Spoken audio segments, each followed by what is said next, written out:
Hi friends, வணக்கம். Welcome to Mani cooking and lifestyle. இன்றைக்கி நம்மளோட சேனலில் ஆட்டு குடல் குழம்பு வந்து எப்படி ருசியாக பண்ணலாம் அப்படிங்கிறத பார்க்க போகிறோம். இந்த வீடியோவை ஃபுல்லாக ஸ்கிப் பண்ணாமல் பாருங்கள். அப்போ தான் அதில் உள்ள டிப்ஸ்லாம் உங்களுக்கு தெரியும், ரொம்ப யூஸ்ஃபுல்லாக இருக்கும். வாங்க இப்போ நம்ம ரெசிபியை ஸ்டார்ட் பண்ணலாம். அதுக்கு முன்னாடி நம்ம சேனலை சப்ஸ்கிரைப் பண்ணிடுங்க. பக்கத்தில் இருக்கிற பெல் ஐக்கானையும் ப்ரெஸ் பண்ணிக்கோங்க. இப்போ முதல்ல அதுக்கு நம்ம ஒரு மசாலா ரெடி பண்ணி வச்சுக்கலாம். கொஞ்சமாக தேங்காய், முந்திரி பருப்பு, கிராம்பு, பட்டை, பெருஞ்சீரகம், சீரகம், மிளகு இதெல்லாம் சேர்த்து நம்ம ஃபைன் பேஸ்ட்டாக ரெடி பண்ணி வச்சுக்கலாம். முந்திரி பருப்பு வந்து நான் வந்து பெப்பர் மிக்ஸ் ஆனதை நான் சேர்த்துருக்கேங்க, அதான் பிளாக் கலராக இருக்குது. குடலை வந்து நான் வேக வச்சு எடுத்து வச்சுருக்கேங்க.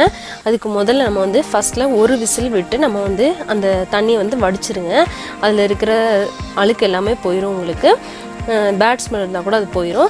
ரெண்டாம் தடவை 2 விசில் விட்டு எடுக்கும்போது நீங்கள் அந்த தண்ணியை வந்து யூஸ் பண்ணிக்கலாம். குழம்புல சேர்த்தாலும் சரி, இல்லை நீங்கள் சூப் மாதிரி எடுத்துக்கிட்டாலும் சரி, அல்சருக்குலாம் ரொம்ப நல்லதுங்க அது. இப்போது நம்ம குழம்பு ரெடி ஆகிட்டோம். குக்கரில் கொஞ்சமாக எண்ணெய் சேர்த்துட்டு மசாலா ஐட்டமான பிரிஞ்சி இலை, கிராம்பு, பட்டை, அன்னாச்சி பூ எல்லாம் சேர்த்துட்டு கொஞ்சமாக அதோட ஜீரகமும் சேர்த்து நல்லா வதக்குனதுக்கப்புறம் அதில் நறுக்கி வச்சு வெங்காயத்தை சேர்த்து நம்ம நல்லா வதக்கிக்கலாங்க. வெங்காயம் நல்லா சின்ன வெங்காயமாக யூஸ் பண்ணுங்கள், அது ரொம்ப நல்லா டேஸ்ட் கொடுக்கும் உங்களுக்கு. இப்போ இந்த வெங்காயத்தை நல்லா வதக்கிட்டு அதோட ஒரு சின்ன சைஸில் ஒரு தக்காளி சேர்த்துக்கோங்க. அதையும் சேர்த்து நம்ம நல்லா வதக்கிக்கலாங்க.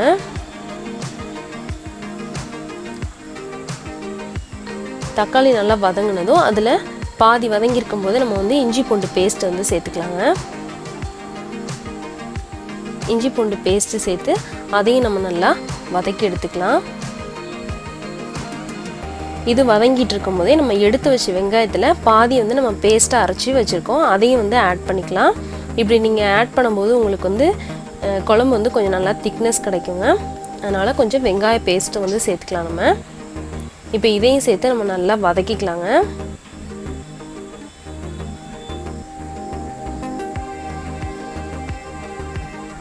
நல்லா பச்சை ஸ்மெல் போகிற அளவுக்கு நல்லா நம்ம இதை வதக்கிக்கலாம். இது நல்லா வதங்கினதும் நம்ம அரைச்சி வச்ச அந்த தேங்காய் பேஸ்ட் இருக்கு இல்லைங்களா, அதை வந்து நம்ம சேர்த்து நல்லா மிக்ஸ் பண்ணி விட்டுக்கோங்க.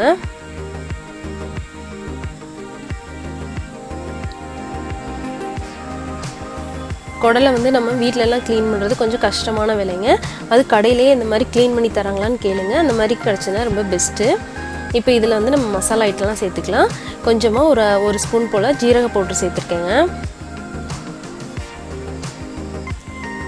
அதோட காரத்துக்கு சில்லி பவுடர், உங்களுக்கு எவ்வளோ காரம் வேணுமோ அது தகுந்த மாதிரி அட்ஜஸ்ட் பண்ணிக்கோங்க.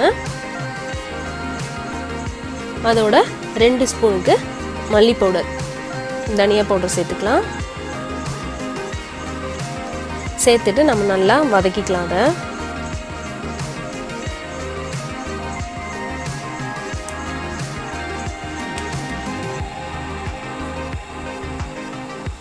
குடல் தண்ணி வந்து ஃபஸ்ட்டு தண்ணியை நம்ம ஏன் கீழே ஊற்றுறோன்னா அது வந்து கொஞ்சம் ஒரு மாதிரி கொஞ்சம் கொச்சவாடை அடிக்குங்க.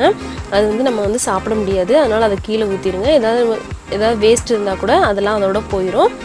இப்போ இதில் நம்ம கொஞ்சமாக கரம் மசாலா வந்து சேர்த்துக்கலாம். கரம் மசாலா சேர்த்துட்டு அந்த தேங்காய் அரைச்சி அதில் இருந்ததை கொஞ்சமாக தண்ணி ஊற்றி அலசி ஊற்றிருக்கேங்க. இப்போ இதை நல்லா நம்ம வதக்கி விட்டுக்கலாம். உப்பு சேர்த்துக்கோங்க தேவையான அளவு.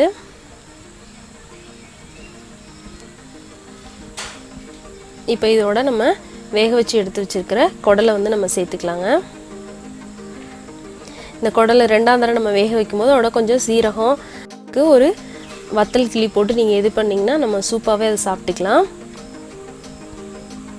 இப்போ இது வந்து மூடி வச்சு ஒரு 3 விசில் போல் நம்ம விட்டு எடுத்துக்கலாங்க.